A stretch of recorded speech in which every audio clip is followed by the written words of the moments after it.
Bien que le président Félix Tshisekedi soit en fonction, nous continuons d'observer la présence de personnes d'origine étrangère, notamment rwandaises à des postes stratégiques dans notre pays. Cette situation suscite des interrogations sur les raisons de sa persistance.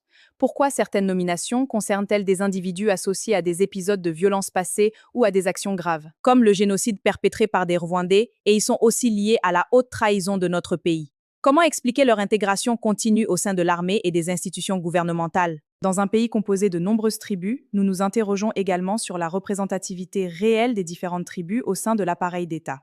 Tous les groupes sont-ils représentés dans les institutions? Sinon, pourquoi continuer à mettre une communauté responsable d'un génocide dans notre pays dans des postes stratégiques? C'est insulter nos morts tués par cette communauté. Les critères de nomination est inquiétant, très inquiétant. Les trouver en fonction est une chose, mais continuer à les nommer est une chose très grave. Envisageons-nous d'enlever et de placer des Congolais de toute tribu dans les institutions gouvernementales? Ou cherchons-nous plutôt à installer au pouvoir des infiltrés qui ont commis des crimes dans notre pays? Le nouveau DG de l'ONIP, Marcelin Bazangezi Mukolo, par exemple, est rwandais. Lui et son père ont tous deux été sanctionnés par les États-Unis. Voici une question. Ces sanctions sont-elles une plaisanterie?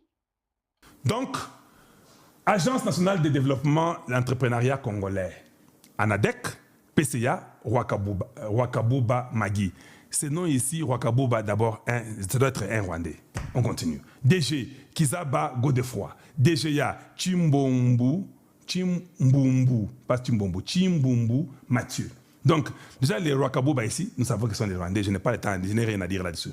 Il faut donner d'abord des postes aux Congolais d'origine. Voilà. On n'a pas le temps, surtout un pays qui nous a causé beaucoup de tort, qui est le Rwanda. On ne donne pas de postes aux Rwandais.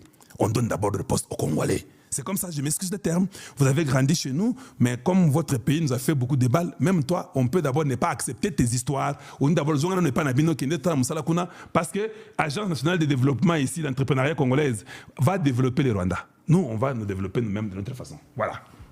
Office national de l'identification de la population. Ah, Oyo, c'est un endroit très stratégique. Oui, oui, oui.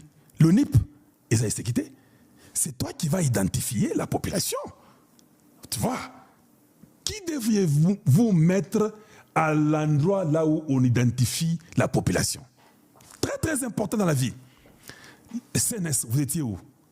Et qui est là? Je vois Basengezi Mukolo, le frère de l'autre Basengezi que vous avez vu là, qui est allé au Sénat, ou a remplacé, qui a remplacé l'autre, c'est qui?